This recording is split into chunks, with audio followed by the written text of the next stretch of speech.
சில குட்டீஸ் எல்லாருக்குமே வந்து பார்த்தீங்கன்னா, ஒரு சிறப்பான குட் ஆஃப்டர்நூன்பா. வீடியோக்குள்ள போறதுக்கு முன்னாடி 10th சயின்ஸ் எக்ஸாம்க்கான ஆன்சர் கீ தான் வந்து பார்க்க போறோம். ஆன்சர் கீய பார்க்கறதுக்கு முன்னாடி, நம்ம சேனலுக்கு நீங்க கம்பல்சரி வந்து பார்த்தீங்கன்னா, நியூ வியூவரா இருக்கிறதுக்கு வாய்ப்பு இருக்கு. எப்படி இருந்தது தேர்வுத்தாள்? வினாத்தாள் எப்படி இருந்துச்சு? தேர்வறைகள் எப்படி இருந்துச்சு? 75 மார்க் கிட்டத்தட்ட செப்ப எழுதி முடிச்சுட்டு ஓகேங்களா? அது வேற விஷயம். எப்படி இருந்துச்சு அப்படின்றது வந்து சொல்லுங்க. ஆன்சர் கீ வேணுமா? கீழே டிஸ்கிரிப்ஷன்ல வந்து பாத்தீங்கன்னா டெலிகிராம் குரூப் லிங்க் இருக்கு. எப்படி இருந்துச்சு அப்படின்றத கீழே வந்து மறக்காம வந்து கமெண்ட்ல சொல்லுங்க.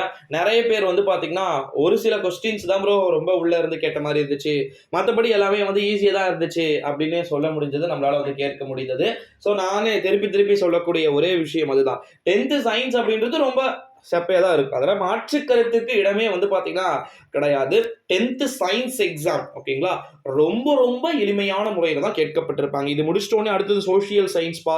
ஓகேங்களா, சோஷியல் சயின்ஸ் நம்ம முடிச்சிட்டோம் அப்படின்னா அவ்வளவுதான், நமக்கு எல்லாமே வந்து முடிஞ்சிருது. அதோட வந்து நீங்களும் கொஞ்சம் நாள் ரெஸ்ட் எடுக்கலாம். ரெஸ்ட் எடுக்கிறதுக்கான டைம் வந்து இருக்கு. கிட்டத்தட்ட வந்து உங்களுக்கு ஒரு 1.5 மந்த் லீவுக்கான சான்சஸ் பாசிபிலிட்டிஸ் வந்து பார்த்தீங்கன்னா இருக்கு. அது மட்டும் இல்லாமல் இன்னொரு இம்பார்ட்டண்டான ஒரு அப்டேட் என்ன அப்படின்னு வந்து பார்த்தீங்கன்னா, 10th ஸ்டாண்டர்டுக்கு 7 மார்க் கொஸ்டின்ஸ் ஈஸியாக இருந்துச்சா. அதாவது கிட்டத்தட்ட 6 கொஸ்டின்ஸ் வந்து கொடுத்துட்டு அதில் 3 கொஸ்டின்ஸ் வந்து எழுதுற மாதிரி வந்திருக்கும். ஸோ அந்த மெத்தட் எப்படி இருந்துச்சு உங்களுக்கு? ரொம்ப ரொம்ப எளிமையான முறையில் கேட்கப்பட்டிருக்கக்கூடும் அப்படின்னு தான் நான் நினைக்கிறேன். ஸோ அது எப்படி இருந்துச்சுன்னு மறக்காம வந்து கமெண்ட்ல வந்து சொல்லுங்க.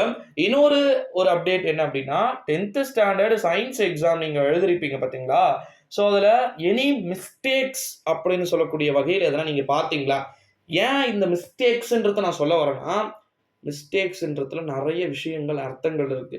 1, 2 எதனா உங்க கண்ணுக்கு தெரிஞ்சு அது மிஸ்டேக்கா இருந்துச்சுன்னா கூட, டெஃபினெட்லி வந்து பார்த்தீங்கன்னா, உங்களுக்கு கிரேஸ் மார்க்ஸ் அப்படின்றது கொடுக்கப்படுறதுக்கு வாய்ப்பு இருக்கு அப்படின்னு வந்து சொல்லலாம். ஸோ அதனால தான் வந்து சொல்றேன். அது எப்படி இருந்துச்சுன்னு வந்து கமெண்ட்ல சொல்லுங்க.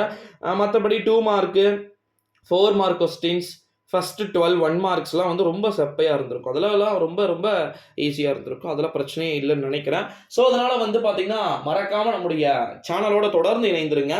10ஆம் வகுப்பு மாணவர்களுக்கான அறிவியல் பாட தேர்வு அப்படின்றது ரொம்ப ரொம்ப எளிமையான முறையில் கேட்கப்பட்டிருக்கிறதுன்றது நமக்கு நல்லா தெரியுது.